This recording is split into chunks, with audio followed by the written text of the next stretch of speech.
आया हाँ कोल तेरी बख्शी गुनाह।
बगैर ये सुना मेरी पना, आया हाँ कोल तेरे बख्शी गुनाह।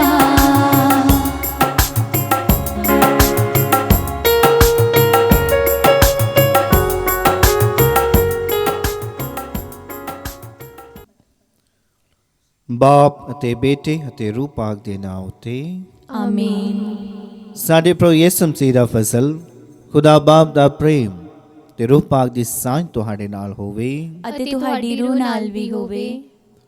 ਮਸੀਹ ਵੀ ਪਿਆਰੇ ਭੈਣੋ ਤੇ ਭਰਾਓ, ਆਓ ਅਸੀਂ ਇਸ ਨਵੇਂ ਦਿਨ ਲਈ ਖੁਦਾ ਦਾ ਧੰਨਵਾਦ ਕਰੀਏ ਜੋ ਪ੍ਰਭੂ ਨੇ ਸਾਡੇ ਜੀਵਨ ਵਿੱਚ ਜੋੜਿਆ ਹੈ।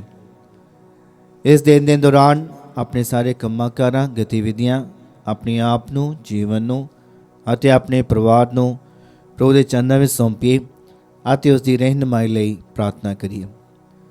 ਅੱਜ ਖਾਸ ਤੌਰ 'ਤੇ ਵਚਨ ਦੇ ਉੱਤੇ ਅਸੀਂ ਧਿਆਨ ਲਾਵਾਂਗੇ ਕਿ ਕਿਸ ਤਰ੍ਹਾਂ ਪ੍ਰਭੂ ਇੱਕ ਇਨਸਾਨ ਨੂੰ, ਜਿਸ ਵਿੱਚ ਬਹੁਤ ਸਾਰੀਆਂ ਅਸ਼ੁੱਧ ਆਤਮਾਵਾਂ ਹੁੰਦੀਆਂ ਹਨ, ਉਸ ਨੂੰ ਮੁਕਤ ਕਰਦਾ ਹੈ ਅਤੇ ਜਦੋਂ ਉਸ ਇਨਸਾਨ ਦਾ ਜੀਵਨ ਬਦਲ ਜਾਂਦਾ ਹੈ ਤੇ ਉਹ ਪ੍ਰਭੂ ਦੇ ਇਸ ਕੀਤੇ ਮਹਾਨ ਕੰਮ ਦਾ ਪ੍ਰਚਾਰ ਕਰਦਾ ਹੈ, ਯਾਨੀ ਕਿ ਉਹ ਪ੍ਰਚਾਰਕ ਬਣ ਜਾਂਦਾ ਹੈ।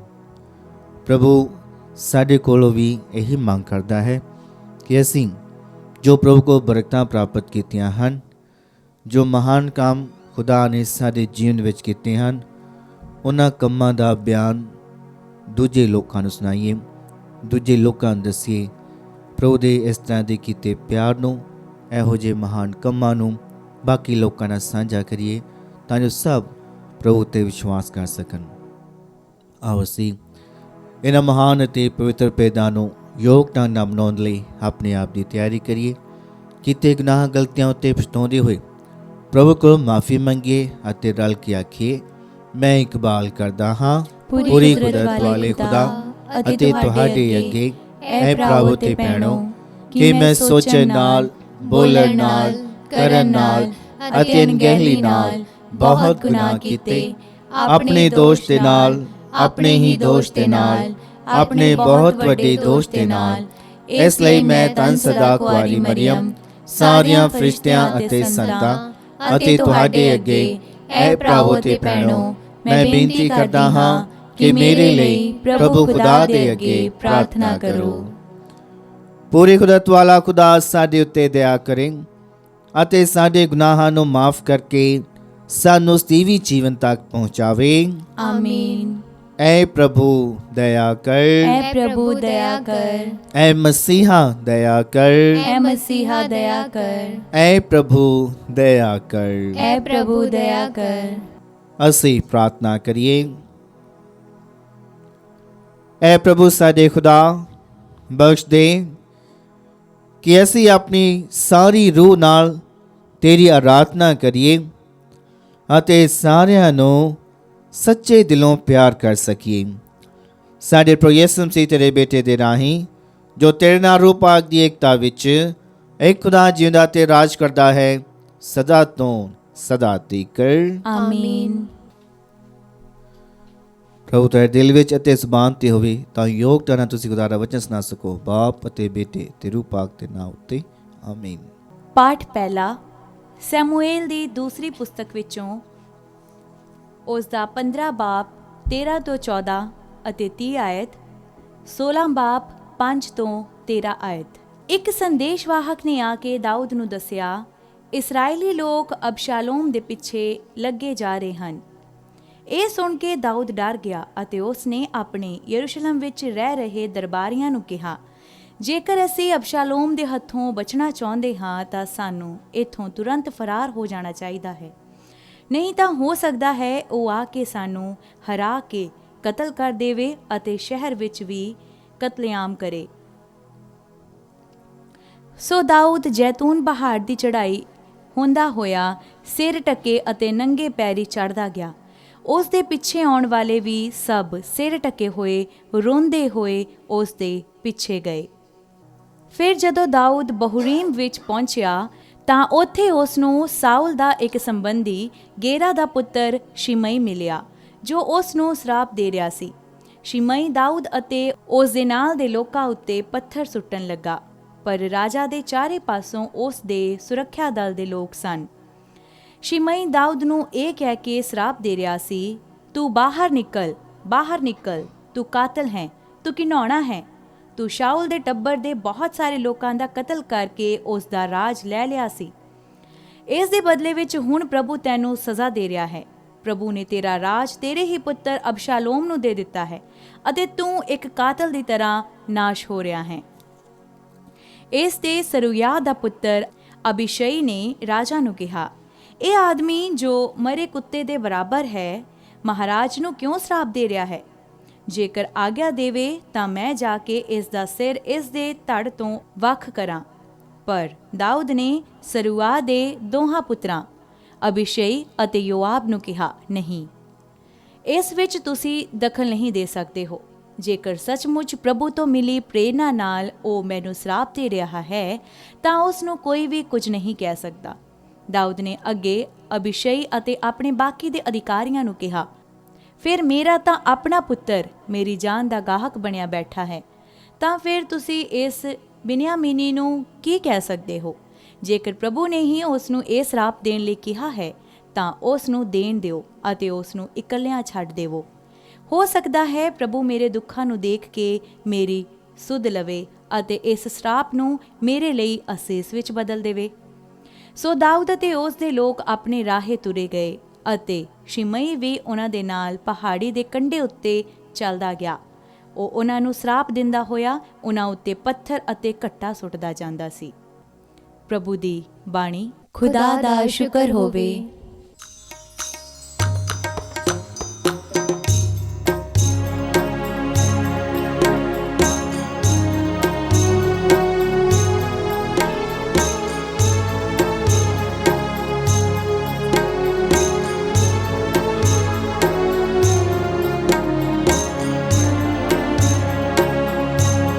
अखियाँ झुके ना हमें वल पहाड़ा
ना झुकना मेवल पहाड़ा मदद लई मैं किसनो पुकारा मदद लई मैं किसनो पुकारा मदद लई मैं किसनो पुकारा।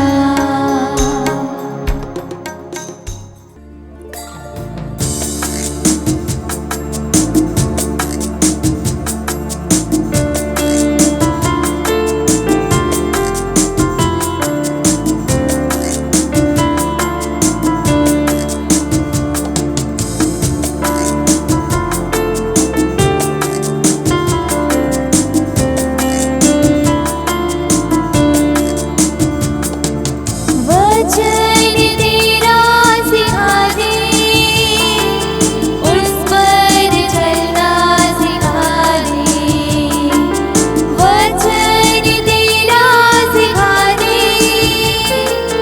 उस पर चलना सिखा दे बोल मसीहा सुनता तेरा दास वाणी तू अपनी सुना दे बोल मसीहा सुनता तेरा दास वाणी तू अपनी सुना दे।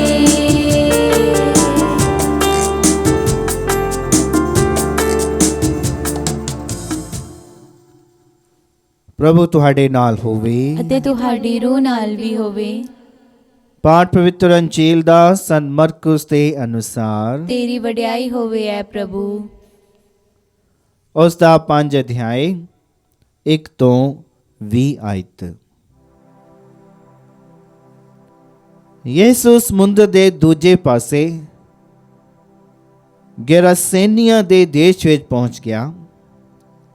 ਜਦੋਂ ਉਹ ਕਿਸ਼ਤੀ ਵਿੱਚੋਂ ਬਾਹਰ ਨਿਕਲਿਆ ਤਾਂ ਇੱਕ ਆਦਮੀ ਜਿਸ ਵਿੱਚ ਅਸ਼ੁੱਧ ਆਤਮਾ ਸੀ ਕਬਰਾਂ ਵਿੱਚੋਂ ਨਿਕਲ ਕੇ ਉਸ ਤੋਂ ਮਿਲਿਆ।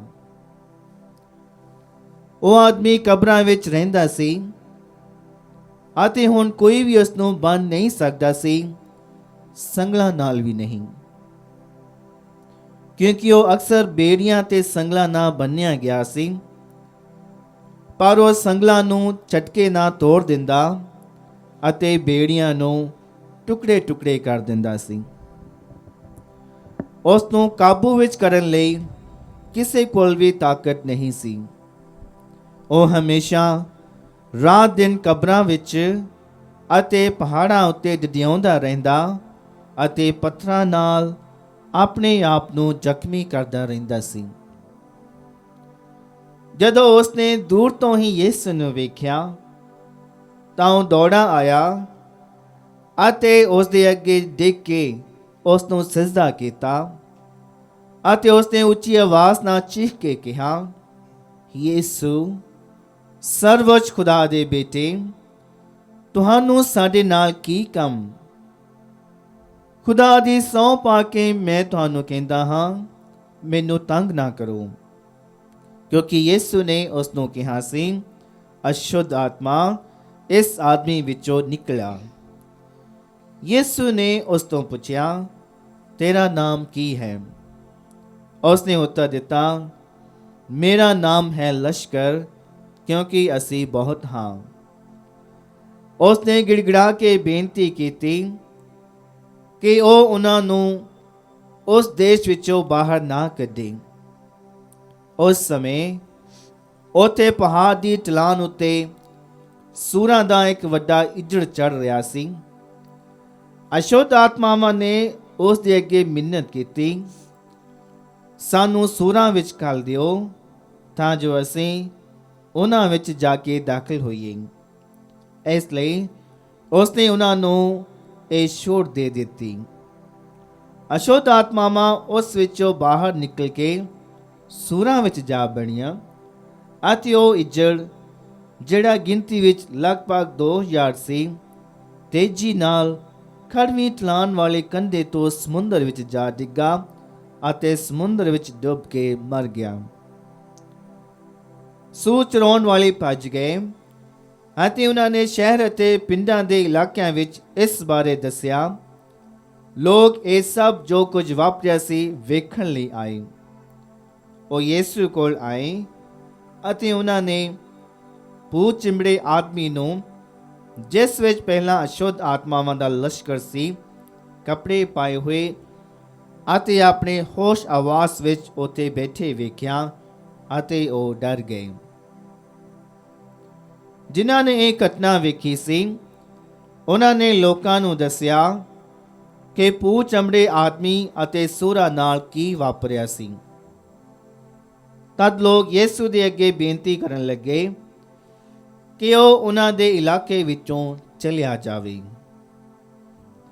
ਜਦੋਂ ਉਹ ਕਿਸ਼ਤੀ ਵਿੱਚ ਚੜ ਰਿਹਾ ਸੀ ਤਾਂ ਉਸ ਆਦਮੀ ਨੇ, ਜਿਸ ਨੂੰ ਭੂਤ ਚਮੜੇ ਹੋਏ ਸਨ, ਉਸ ਦੇ ਅੱਗੇ ਬੇਨਤੀ ਕੀਤੀ ਕਿ ਉਹ ਉਸ ਨੂੰ ਆਪਣੇ ਨਾਲ ਰਹਿਣ ਦੇਵੇ।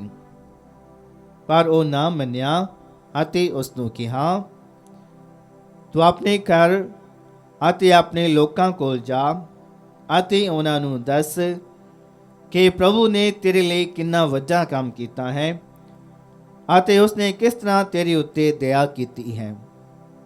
ਉਹ ਚਲਾ ਗਿਆ ਅਤੇ ਡੈਕਾਪੋਲਿਸ ਵਿੱਚ ਇਹ ਪ੍ਰਚਾਰ ਕਰਨ ਲੱਗਾ ਕਿ ਯਿਸੂ ਨੇ ਉਸ ਦੇ ਲਈ ਕਿੰਨਾ ਵੱਡਾ ਕੰਮ ਕੀਤਾ ਹੈ ਅਤੇ ਸਾਰੇ ਲੋਕ ਹੈਰਾਨ ਰਹਿ ਗਏ। ਪ੍ਰਭੂ ਦੀ ਪਾਕ ਅੰਜੀਲ। ਤੇਰੀ ਮਹਿਮਾ ਹੋਵੇ ਐ ਮਸੀਹਾ। ਮਸੀਹ ਪਿਆਰੇ ਭੈਣੋ ਤੇ ਭਰਾਓ, ਆਪਾਂ ਸਾਰੇ ਖੁਸ਼ ਨਸੀਬ ਹਾਂ ਜੇਕਰ ਅਸੀਂ ਮਸੀਹੀ ਈਮਾਨ ਵਿੱਚ ਰਹਿੰਦੇ ਹਾਂ। ਅਸੀਂ ਆਪਣੇ ਮਾਂ-ਬਾਪ ਦੇ ਰਾਹੀਂ ਜਾਂ ਆਪਣੇ ਵੱਡਿਆਂ ਦੇ ਰਾਹੀਂ ਇਸ ਮਸੀਹੀ ਈਮਾਨ ਨੂੰ ਇੱਕ ਤਰੀਕੇ ਨਾਲ ਵਿਰਾਸਤ ਵਿੱਚ ਗ੍ਰਹਿਣ ਕੀਤਾ ਹੈ। ਪਰ ਉਹ ਸਾਰੇ ਲੋਕ ਜਿਨ੍ਹਾਂ ਨੂੰ ਪ੍ਰਭੂ ਯਿਸੂ ਮਸੀਹ ਦੇ ਬਾਰੇ ਨਹੀਂ ਪਤਾ, ਉਹਨਾਂ ਵਿੱਚ ਇਹ ਖੁਸ਼ਕਿਸਮਤੀ ਵਾਲੀ ਗੱਲ ਨਹੀਂ ਹੈ। ਆਦਿ ਜੋ ਪਵਿੱਤਰ ਅੰਜੀਲ ਆਪਾਂ ਸੁਣੀ ਹੈ, ਕੁਝ ਇਸੇ ਤਰ੍ਹਾਂ ਹੀ ਹੈ। ਪ੍ਰਭੂ ਯਿਸੂ ਮਸੀਹ ਚਾਹੁੰਦਾ ਹੈ ਕਿ ਸਾਰੇ ਲੋਕ ਖੁਦਾ ਦਾ ਵਚਨ ਸੁਣਨ, ਉਹਨਾਂ ਨੂੰ ਸੱਚੇ ਖੁਦਾ ਦਾ ਪਤਾ ਲੱਗੇ ਅਤੇ ਉਹ ਸੱਚੇ ਖੁਦਾ ਨੂੰ ਜਾਣ ਸਕਣ ਅਤੇ ਫਿਰ ਉਸ ਦੀ ਪੈਰਵੀ ਕਰ ਸਕਣ। ਜਦੋਂ ਅਸੀਂ ਤਾਲੀਮ ਦੀ ਕਲਾਸ ਵਿੱਚ ਤਾਲੀਮ ਸ਼ੁਰੂ ਕਰਦੇ ਹਾਂ ਤਾਂ ਸਭ ਤੋਂ ਪਹਿਲਾ ਸਵਾਲ ਇਸ ਤਰ੍ਹਾਂ ਦਾ ਹੈ ਕਿ ਖੁਦਾ ਕੀ ਹੈ। ਆਪਾਂ ਕਹਿੰਦੇ ਹਾਂ ਖੁਦਾ ਇੱਕ ਬੇਹੱਦ ਵੱਡਾ ਅਤੇ ਨਿਰਾਲਾ ਰੂਹ ਹੈ ਅਤੇ ਖੁਦਾ ਜਿਸ ਨੇ ਮਨੁੱਖ ਨੂੰ ਬਣਾਇਆ ਹੈ, ਮਨੁੱਖ ਨੂੰ ਬਣਾਉਣ ਦਾ ਮਕਸਦ ਕੀ ਹੈ। ਤੇ ਤਾਲੀਮ ਵਿੱਚ ਅਸੀਂ ਪੜ੍ਹਦੇ ਹਾਂ ਖੁਦਾ ਨੇ ਮਨੁੱਖ ਨੂੰ ਇਸ ਕਰਕੇ ਬਣਾਇਆ ਕਿ ਉਸ ਨੂੰ ਜਾਣ ਸਕੇ, ਉਸ ਨੂੰ ਪਿਆਰ ਕਰ ਸਕੇ ਅਤੇ ਹਮੇਸ਼ਾ ਨਾਲ ਉਸ ਨਾਲ ਖੁਸ਼ੀ ਅਤੇ ਆਨੰਦ ਵਿੱਚ ਰਹਿ ਸਕੇ। ਇਹੀ ਖੁਦਾ ਦਾ ਮਕਸਦ ਹੈ। ਜਦੋਂ ਅਸੀਂ ਇਹ ਅੰਜੀਲ ਅੱਜ ਦੀ ਸੁਣੀ ਹੈ, ਇਸ ਤੋਂ ਪਹਿਲਾਂ ਜੇਕਰ ਆਪਾਂ ਪੜ੍ਹੀਏ 4ਥੇ ਅਧਿਆਇ ਵਿੱਚੋਂ, ਆਪਾਂ ਪੜ੍ਹਦੇ ਹਾਂ ਮਰਕੁਸ ਦੀ ਅੰਜੀਲ ਵਿੱਚੋਂ ਹੀ 4 ਅਧਿਆਇ ਦੀ 35 ਐਤ। ਪ੍ਰਭੂ ਦਾ ਵਚਨ ਕਹਿੰਦਾ ਹੈ, ਉਸ ਦਿਨ ਜਦੋਂ ਸ਼ਾਮ ਹੋ ਗਈ ਤਾਂ ਯਿਸੂ ਨੇ ਆਪਣੇ ਚੇਲਿਆਂ ਨੂੰ ਕਿਹਾ, ਅਸੀਂ ਉਸ ਪਾਰ ਚੱਲੀਏ। ਯਾਨੀ ਕਿ ਯਿਸੂ ਨੇ ਸਿਰਫ ਇਸਰਾਇਲ ਦੀ ਧਰਤੀ ਉੱਤੇ ਹੀ ਜਾਂ ਯਹੂਦੀਆਂ ਵਿੱਚ ਹੀ ਪ੍ਰਚਾਰ ਨਹੀਂ ਕੀਤਾ, ਸਗੋਂ ਪ੍ਰਭੂ ਚਾਹੁੰਦਾ ਹੈ ਉਸ ਇਲਾਕੇ ਵਿੱਚ ਜਾਇਆ ਜਾਵੇ ਜਿੱਥੇ ਗੈਰ ਯਹੂਦੀ ਲੋਕ ਹਨ, ਜਿਨ੍ਹਾਂ ਨੂੰ ਖੁਦਾ ਦੇ ਬਾਰੇ ਪਤਾ ਨਹੀਂ ਹੈ ਜਾਂ ਫਿਰ ਜਿਨ੍ਹਾਂ ਨੇ ਖੁਦਾ ਦਾ ਵਚਨ ਨਹੀਂ ਸੁਣਿਆ। ਇਸ ਕਰਕੇ ਯਿਸੂ ਆਪਣੇ ਚੇਲਿਆਂ ਨਾਲ ਸਾਗਰ ਨੂੰ ਪਾਰ ਕਰਦਾ ਹੋਇਆ ਡੈਕਾਪੋਲਿਸ ਦੇ ਇਲਾਕੇ ਵਿੱਚ ਜਾਂਦਾ ਹੈ। ਯਾਨੀ ਕਿ ਉਹ ਇਲਾਕਾ ਜੋ 10 ਸ਼ਹਿਰਾਂ ਦਾ ਵਸਿਆ ਹੋਇਆ ਹੈ ਅਤੇ ਜਿਸ ਵਿੱਚ ਸਾਰੇ ਗੈਰ ਯਹੂਦੀ ਹਨ ਜੋ ਸੱਚੇ ਖੁਦਾ ਨੂੰ ਨਹੀਂ ਜਾਣਦੇ। ਤੇ ਪ੍ਰਭੂ ਦਾ ਪਹਿਲਾ ਮਕਸਦ ਇਹੀ ਹੈ ਕਿ ਉਹਨਾਂ ਨੂੰ ਵੀ ਖੁਦਾ ਦੇ ਵਚਨ ਦੇ ਬਾਰੇ ਪਤਾ ਲੱਗੇ ਤਾਂ ਜੋ ਸੱਚੇ ਖੁਦਾ ਨੂੰ ਜਾਣ ਸਕਣ ਅਤੇ ਉਸ ਉੱਤੇ ਵਿਸ਼ਵਾਸ ਕਰ ਸਕਣ। ਦੂਜਾ ਮਕਸਦ ਇਹ ਸੀ ਉਸ ਦੂਜੇ ਪਾਸੇ ਜਾਣ ਦੇ ਲਈ ਕਿ ਪ੍ਰਭੂ ਜਾਣਦਾ ਸੀ ਕਿ ਇਹ ਜੋ ਆਦਮੀ ਹੈ ਜਿਸ ਵਿੱਚ ਬਹੁਤ ਸਾਰੀਆਂ ਅਸ਼ੁੱਧ ਆਤਮਾਵਾਂ ਹਨ, ਉਹਦੇ ਵਿੱਚ ਅਸ਼ੁੱਧ ਆਤਮਾਵਾਂ ਦਾ ਲਸ਼ਕਰ ਹੈ। ਪ੍ਰਭੂ ਇਸ ਆਦਮੀ ਬਾਰੇ ਜਾਣਦਾ ਸੀ, ਇਸ ਕਰਕੇ ਇਸ ਨੂੰ ਮੁਕਤ ਕਰਨਾ ਚਾਹੁੰਦਾ ਸੀ।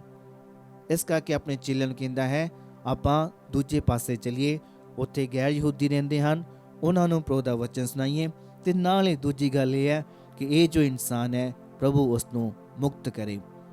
ਤੇ ਜਦੋਂ ਪ੍ਰਭੂ ਉੱਥੇ ਜਾਂਦਾ ਹੈ, ਇਹ ਇਨਸਾਨ ਪ੍ਰਭੂ ਨੂੰ ਵੇਖਦਿਆਂ ਹੀ ਉਸ ਨੂੰ ਪਹਿਚਾਣ ਜਾਂਦਾ ਹੈ ਕਿ ਇਹ ਖੁਦਾ ਦਾ ਬੇਟਾ ਹੈ।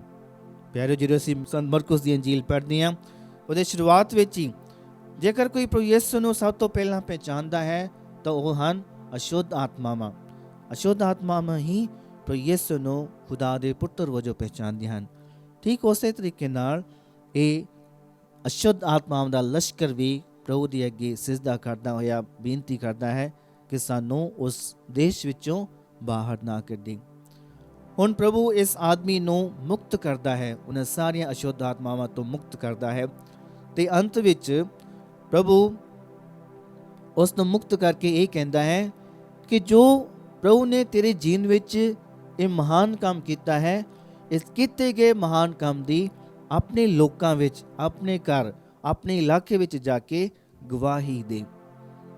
ਪ੍ਰਭੂ ਦੇ ਇਸ ਕੀਤੇ ਗਏ ਕੰਮ ਦੇ ਨਾਲ ਉਸ ਇਨਸਾਨ ਦਾ ਜੀਵਨ ਬਦਲ ਜਾਂਦਾ ਹੈ।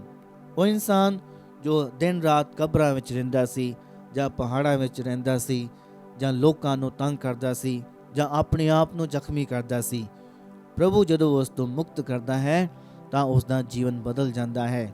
ਇਸ ਬਦਲੇ ਗਏ ਜੀਵਨ ਦੀ ਗਵਾਹੀ ਦੇਣ ਲਈ ਪ੍ਰਭੂ ਯਿਸੂ ਉਸ ਨੂੰ ਕਹਿੰਦਾ ਹੈ, ਇਸ ਘਟਨਾ ਨੂੰ ਬਾਕੀ ਲੋਕਾਂ ਦੇ ਨਾਲ ਵੀ ਸਾਂਝਾ ਕਰ, ਤਾਂ ਜੋ ਵੀ ਸੱਚੇ ਖੁਦਾ ਨੂੰ ਜਾਣਨ ਅਤੇ ਮੰਨ ਸਕਣ ਕਿ ਪ੍ਰਭੂ ਸਾਰਿਆਂ ਨੂੰ ਪਿਆਰ ਕਰਦਾ ਹੈ। ਸਿਰਫ ਵਿਸ਼ਵਾਸੀਆਂ ਨੂੰ ਹੀ ਨਹੀਂ, ਗੈਰ ਵਿਸ਼ਵਾਸੀਆਂ ਨੂੰ ਵੀ ਪਿਆਰ ਕਰਦਾ ਹੈ ਤੇ ਸਭ ਨੂੰ ਆਪਣੇ ਕੋਲ ਬੁਲਾਉਣਾ ਚਾਹੁੰਦਾ ਹੈ, ਕਿਉਂਕਿ ਪ੍ਰਭੂ ਦੇ ਕੋਲ ਜੀਵਨ ਦੇ ਵਚਨ ਹਨ। ਅਤੇ ਇਹੀ ਜੀਵਨ ਦੇ ਵਚਨ ਜਦੋਂ ਆਪਾਂ ਸੁਣਦੇ ਹਾਂ ਤੇ ਸਾਡੇ ਵਿੱਚ ਵਚਨ ਕਾਰਜਸ਼ੀਲ ਹੁੰਦਾ ਹੈ, ਸਾਡੇ ਜੀਵਨ ਨੂੰ ਬਦਲਣ ਦੀ ਸਮਰੱਥਾ ਰੱਖਦਾ ਹੈ।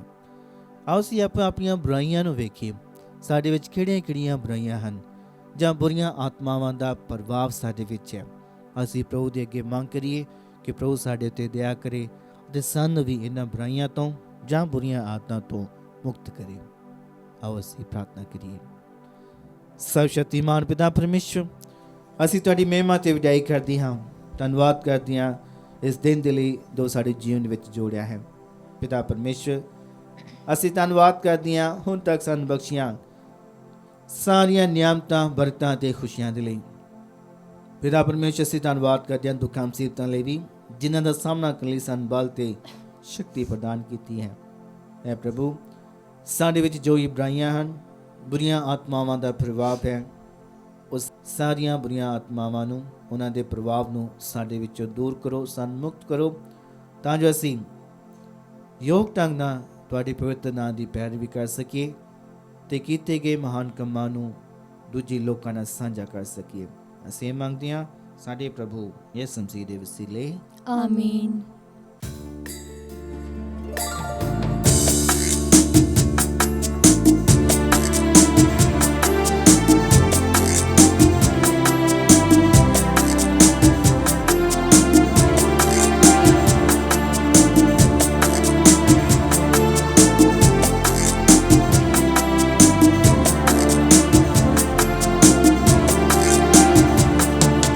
प्यारे खुदाया करने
ਭਰਾਓ ਤੇ ਭੈਣੋ, ਪ੍ਰਾਰਥਨਾ ਕਰੋ ਕਿ ਮੇਰੀ ਤੇ ਤੁਹਾਡੀ ਇਹ ਕੁਰਬਾਨੀ ਪੂਰੀ ਗੁਰਤ ਵਾਲੇ ਖੁਦਾ ਬਾਪ ਨੂੰ ਕਬੂਲ ਹੋਵੇ।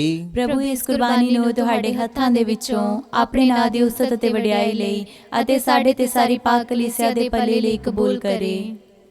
ਐ ਪ੍ਰਭੂ, ਸਾਡੀ ਸੇਵਾ ਦੇ ਇਹਨਾਂ ਚੜਾਵਿਆਂ ਨੂੰ ਅਸੀਂ ਤੇਰੇ ਅਲਤਾਰ ਉੱਤੇ ਲੈ ਕੇ ਆਉਂਦੇ ਹਾਂ। ਖੁਸ਼ੀ ਨਾਲ ਇਹਨਾਂ ਨੂੰ ਕਬੂਲ ਕਰ ਅਤੇ ਇਹਨਾਂ ਨੂੰ ਸਾਡੇ ਨਿਸਾਤ ਦੇ ਸਾਕਰਾਮੈਂਟ ਵਿੱਚ ਤਬਦੀਲ ਕਰ। ਸਾਡੇ ਪ੍ਰਭੂ ਯਿਸੂ ਮਸੀਹ ਦੇ ਰਾਹੀਂ ਆਮੀਨ।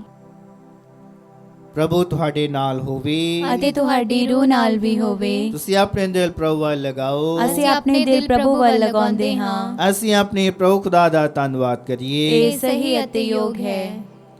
ਐ ਪ੍ਰਭੂ ਪਵਿੱਤਰ ਬਾਪ, ਪੂਰੀ ਕੁਦਰਤ ਵਾਲੇ ਤੇ ਅਕਾਲ ਖੁਦਾ, ਇਹ ਸੱਚਮੁੱਚ ਸਹੀ ਅਤੇ ਯੋਗ ਹੈ, ਮੁਕਤੀ ਪਾਉਣ ਦਾ ਰਾਹ ਹੈ ਕਿ ਅਸੀਂ ਹਰ ਵੇਲੇ ਅਤੇ ਹਰ ਥਾਂ ਯਿਸੂ ਮਸੀਹ ਆਪਣੇ ਪ੍ਰਭੂ ਦੇ ਰਾਹੀਂ ਤੇਰਾ ਧੰਨਵਾਦ ਕਰੀਏ।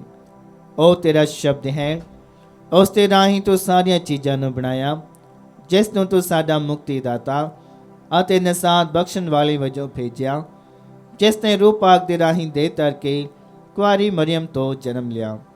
ਤੇਰੀ ਪਾਕ ਮਰਜ਼ੀ ਪੂਰੀ ਕਰਦਿਆਂ ਤੇਰੇ ਲਈ ਇੱਕ ਪਾਕ ਕੌਮ ਨੂੰ ਹਾਸਲ ਕਰਕੇ ਉਸ ਨੇ ਆਪਣੀਆਂ ਬਾਹਾਂ ਪਸਾਰ ਕੇ ਦੁੱਖ ਤਸੀਹੇ ਛੱਲੇ, ਤਾਂ ਜੋ ਉਹ ਮੌਤ ਦਾ ਨਾਸ਼ ਕਰੇ ਅਤੇ ਜੀ ਉੱਠਣ ਨੂੰ ਪ੍ਰਗਟ ਕਰੇ। ਇਸ ਲਈ ਫਰਿਸ਼ਤਿਆਂ ਅਤੇ ਮਹਾਫਰਿਸ਼ਤਿਆਂ ਅਤੇ ਸਾਰੇ ਸੰਤਾਂ ਨਾਲ ਰਲ ਕੇ ਅਸੀਂ ਤੇ ਜਲਾਲ ਦਾ ਐਲਾਨ ਕਰਦੇ ਹੋਏ ਇੱਕ ਹੀ ਆਵਾਜ਼ ਨਾਲ ਪੁਕਾਰਦੇ ਹਾਂ, ਪਾਕ ਪਾਕ ਪਾਕ ਲਸ਼ਕਰਾਂ ਦੇ ਪ੍ਰਭੂ ਖੁਦਾ, ਸਵਰਗ ਅਤੇ ਧਰਤੀ ਤੇਰੇ ਜਲਾਲ ਨਾਲ ਭਰਪੂਰ ਹਨ। ਉਚਾਈਆਂ ਵਿੱਚ ਹੋਸਨਾ, ਮੁਬਾਰਕ ਹੈ ਉਹ ਜੋ ਪ੍ਰਭੂ ਦੇ ਨਾਮ ਉੱਤੇ ਆਉਂਦਾ ਹੈ। ਉਚਾਈਆਂ ਵਿੱਚ ਹੋਸਨਾ। ਇਹ ਪ੍ਰਭੂ ਤੂੰ ਸੱਚਮੁੱਚ ਪਵਿੱਤਰ ਹੈ ਅਤੇ ਸਭ ਪਵਿੱਤਰਤਾ ਦਾ ਸੋਮਾ ਹੈ। ਇਸ ਲਈ ਅਸੀਂ ਬੇਨਤੀ ਕਰਦੇ ਹਾਂ ਕਿ ਜਿਸ ਤਰ੍ਹਾਂ ਤਰੇਲ ਪੈਂਦੀ ਹੈ, ਉਸੇ ਤਰ੍ਹਾਂ ਤੂੰ ਆਪਣੇ ਰੂਹ ਪਾਕ ਨੂੰ ਭੇਜ ਕੇ ਇਹਨਾਂ ਨਜ਼ਾਨਿਆਂ ਨੂੰ ਪਵਿੱਤਰ ਕਰ, ਤਾਂ ਜੋ ਇਹ ਸਾਡੇ ਲਈ ਸਾਡੇ ਪ੍ਰਭੂ ਯਿਸੂ ਮਸੀਹ ਦਾ ਬਦਨ ਅਤੇ ਲਹੂ ਬਣ ਜਾਵੇ। ਉਸ ਨੇ ਆਪਣੀ ਮਰਜ਼ੀ ਨਾਲ ਆਪਣੇ ਆਪ ਨੂੰ ਦੁੱਖ ਤਸੀਹਿਆਂ ਲਈ ਸੌਂਪਦੇ ਹੋਏ ਰੋਟੀ ਲਈ ਧੰਨਵਾਦ ਕਰਦਿਆਂ ਰੋਟੀ ਤੋੜੀ ਅਤੇ ਆਪਣੇ ਚੇਲਿਆਂ ਨੂੰ ਦਿੱਤੀ, ਇਹ ਕਹਿੰਦੇ ਹੋਏ, ਤੁਸੀਂ ਸਾਰੇ ਇਹ ਲਵੋ ਅਤੇ ਇਸ ਵਿੱਚੋਂ ਖਾਵੋ, ਕਿਉਂ ਜੋ ਇਹ ਮੇਰਾ ਬਦਨ ਹੈ ਜਿਹੜਾ ਤੁਹਾਡੇ ਲਈ ਕੁਰਬਾਨ ਕੀਤਾ ਜਾਵੇਗਾ।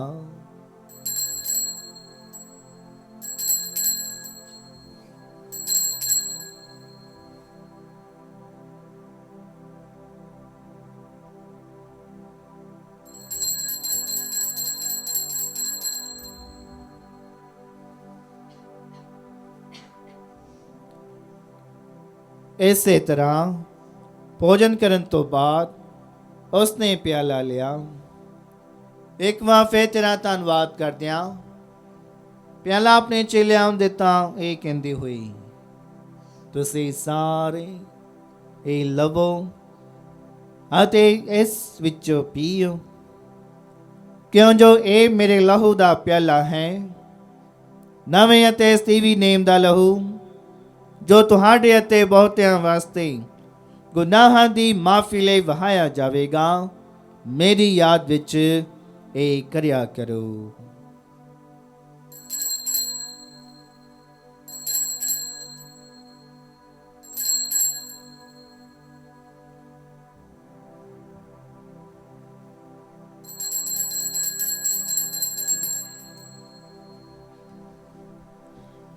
ਈਮਾਨ ਦਾ ਭੇਦ।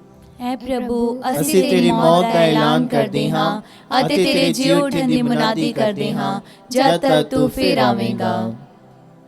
ਐ ਪ੍ਰਭੂ, ਅਸੀਂ ਯਿਸੂ ਤੇਰੀ ਮੌਤ ਅਤੇ ਉਹਦੇ ਜੀ ਉਠਣ ਦੀ ਯਾਦਗਾਰੀ ਨੂੰ ਮਨਾਉਂਦੇ ਹੋਏ ਤੈਨੂੰ ਇਹ ਜੀਵਨ ਦੀ ਰੋਟੀ ਅਤੇ ਮੁਕਤੀ ਦਾ ਪਿਆਲਾ ਚੜਾਉਂਦੇ ਹਾਂ। ਅਸੀਂ ਤੇਰਾ ਧੰਨਵਾਦ ਕਰਦੇ ਹਾਂ ਕਿਉਂ ਜੋ ਤੂੰ ਸਾਨੂੰ ਇਸ ਯੋਗ ਠਹਿਰਾਇਆ ਕਿ ਅਸੀਂ ਤੇਰੀ ਹਜ਼ੂਰੀ ਵਿੱਚ ਦਾਖਲ ਹੋ ਕੇ ਤੇਰੀ ਸੇਵਾ ਕਰੀਏ।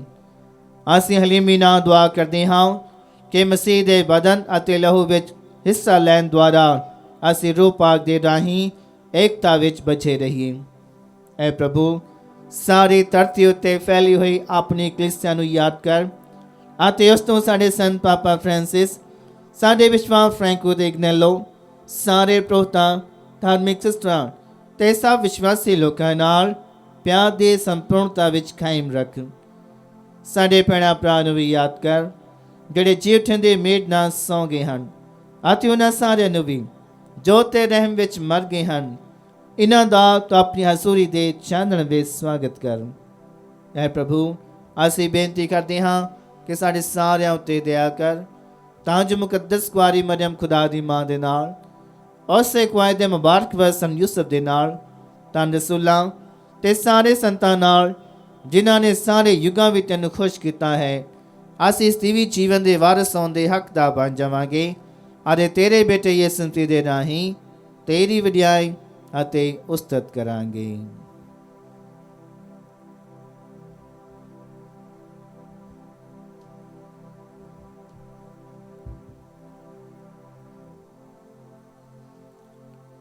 ਉਸ ਦੇ ਰਾਹੀਂ ਤੇ ਉਸ ਦੇ ਨਾਲ ਤੇ ਉਸ ਦੇ ਵਿੱਚ ਐ ਖੁਦਾ ਪੂਰੀ ਕੁਦਰਤ ਵਾਲੇ ਬਾਪ ਰੂਪਾਕ ਦੀ ਏਕਤਾ ਵਿੱਚ ਸਭ ਦਲਾਲਤ ਤੇ ਵਡਿਆਈ ਤੇਰੀ ਹੀ ਹੈ, ਸਦਾ ਤੋਂ ਸਦਾ ਤੀਕਰ। ਆਮੀਨ।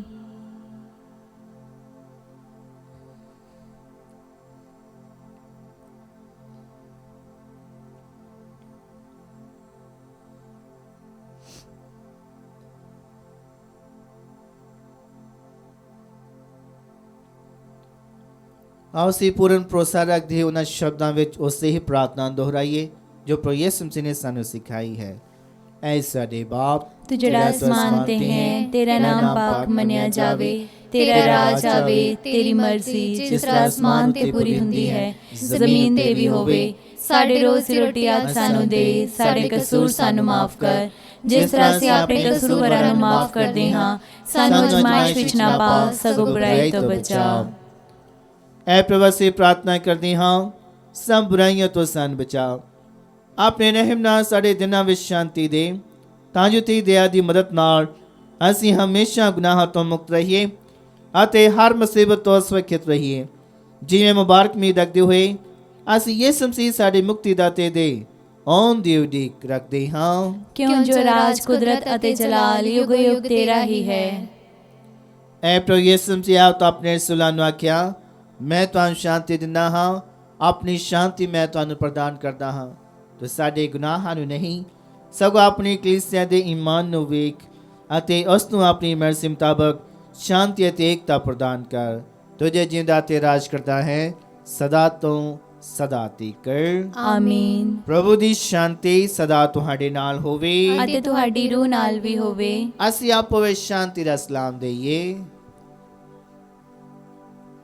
ਐ ਲੈ ਖੁਦਾ ਦੇ, ਤੂੰ ਜਿਹੜਾ ਦੁਨੀਆ ਦੇ ਗੁਨਾਹ ਚੁੱਕ ਲੈਂਦਾ ਹੈ, ਸਾਡੇ ਉੱਤੇ ਦਇਆ ਕਰ। ਐ ਲੈ ਖੁਦਾ ਦੇ, ਤੂੰ ਜਿਹੜਾ ਦੁਨੀਆ ਦੇ ਗੁਨਾਹ ਚੁੱਕ ਲੈਂਦਾ ਹੈ, ਸਾਡੇ ਉੱਤੇ ਦਇਆ ਕਰ। ਐ ਲੈ ਖੁਦਾ ਦੇ, ਤੂੰ ਜਿਹੜਾ ਦੁਨੀਆ ਦੇ ਗੁਨਾਹ ਚੁੱਕ ਲੈਂਦਾ ਹੈ, ਸਾਨੂੰ ਸ਼ਾਂਤੀ ਦੇ।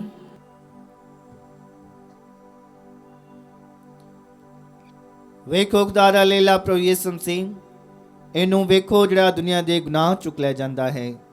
ਧੰਨ ਹਨ ਉਹ ਜਿਹੜੇ ਲੇਲੇ ਦੇ ਭੋਜ ਲਈ ਸੱਦੇ ਗਏ ਹਨ। ਐ ਪ੍ਰਭੂ, ਮੈਂ ਇਸ ਯੋਗ ਤਾਂ ਨਹੀਂ ਹਾਂ ਕਿ ਤੂੰ ਮੇਰੀ ਛੱਤ ਥੱਲੇ ਆਵੇਂ, ਪਰ ਇੱਕ ਹੀ ਸ਼ਬਦ ਆਖ ਅਤੇ ਮੇਰੀ ਰੂਹ ਚੰਗੀ ਹੋ ਜਾਵੇਗੀ।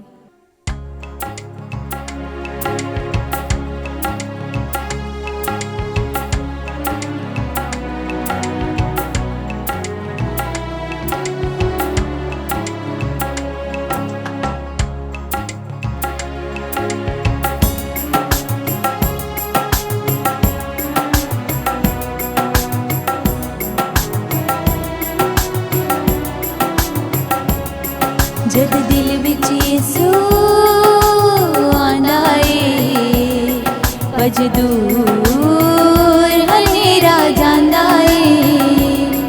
ਜਦ ਦਿਲ ਵਿੱਚ ਯਿਸੂ ਆਂਦਾ ਏ, ਭਜ ਦੂਰ ਹਨੇਰਾ ਜਾਂਦਾ ਏ। ਜਦ ਦਿਲ ਵਿੱਚ ਯਿਸੂ ਆਂਦਾ ਏ, ਭਜ ਦੂਰ ਹਨੇਰਾ ਜਾਂਦਾ ਏ। ਜਦ ਦਿਲ ਵਿੱਚ ਯਿਸੂ ਆਂਦਾ ਏ, ਭਜ ਦੂਰ ਹਨੇਰਾ ਜਾਂਦਾ ਏ। ਜਦ ਦਿਲ ਵਿੱਚ ਯਿਸੂ ਆਉਂਦਾ ਏ ਭਜ ਦੂਰ ਹਨੇਰਾ ਜਾਂਦਾ ਏ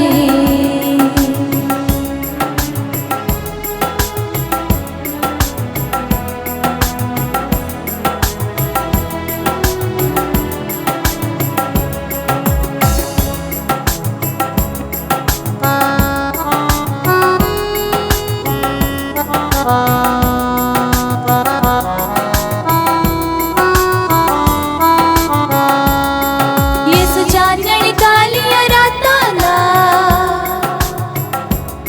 ਮੇਰੀ ਰਹਿਮਤ ਦਾ ਬਰਸਾਤਾਂ ਦਾ ਯਿਸੂ ਚਾਨਣ ਕਾਲੀਆਂ ਰਾਤਾਂ ਦਾ ਮੇਰੀ ਰਹਿਮਤ ਦਾ ਬਰਸਾਤਾਂ ਦਾ ਪਾਪਾਂ ਦੇ ਦਾਗ ਮਿਟਾਉਂਦਾ ਏ ਪਾਪਾਂ ਦੇ ਦਾਗ ਮਿਟਾਉਂਦਾ ਏ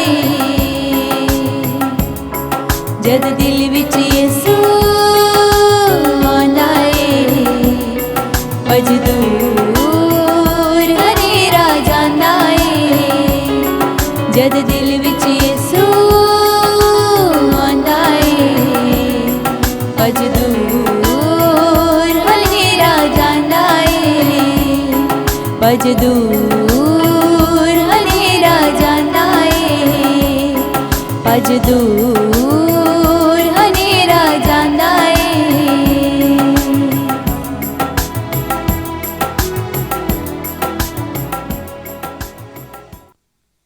ਅਸੀਂ ਪ੍ਰਾਰਥਨਾ ਕਰੀਏ।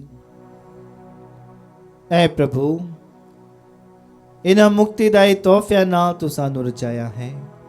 ਬਖਸ਼ ਦੇ ਕਿ ਇਸ ਦੀਵੀ ਨਜ਼ਾਤ ਦੀ ਇਸ ਮਦਦ ਦੇ ਰਾਹੀਂ ਸੱਚਾ ਈਮਾਨ ਹਮੇਸ਼ਾ ਵੱਧਦਾ ਜਾਵੇ। ਸਾਡੇ ਪ੍ਰਭੂ ਯਿਸੂ ਮਸੀਹ ਦੇ ਰਾਹੀਂ ਆਮੀਨ। ਪ੍ਰਭੂ ਤੁਹਾਡੇ ਨਾਲ ਹੋਵੇ ਅਤੇ ਤੁਹਾਡੇ ਰੂਹ ਨਾਲ ਵੀ ਹੋਵੇ। ਸਭ ਸ਼ਕਤੀਮਾਨ ਖੁਦਾ ਬਾਪ ਅਤੇ ਬੇਟਾ ਤੇ ਰੂਹ ਪਾਕ ਤੁਹਾਨੂੰ ਬਰਕਤ ਦੇਵੇ। ਆਮੀਨ। ਕੁਰਬਾਨੀ ਚੜਾਏਗੀ ਮਸੀਹ ਦੀ ਸ਼ਾਂਤੀ ਵਿੱਚ ਜਾਵੋ। खुदा दा शुक्र होवे।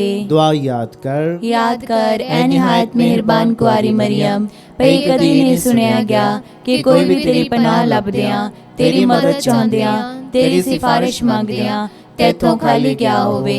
ऐ कुआरी कुआरियां दी अते मेरी मां, इस तसल्ली नाल मैं तेरे कोल नस के आउंदी हां अते तेरे अगे खलो के मैं गुनाही रोंदी हां। ऐ ते तारे होए कलाम दी मां, तू मेरी अर्ज़ां नूं हकीर ना जान, सगों मेहरबानी नाल सुन अते कबूल कर। आमीन। मां मरियम शांति दी रानी साडे लई दुआ कर।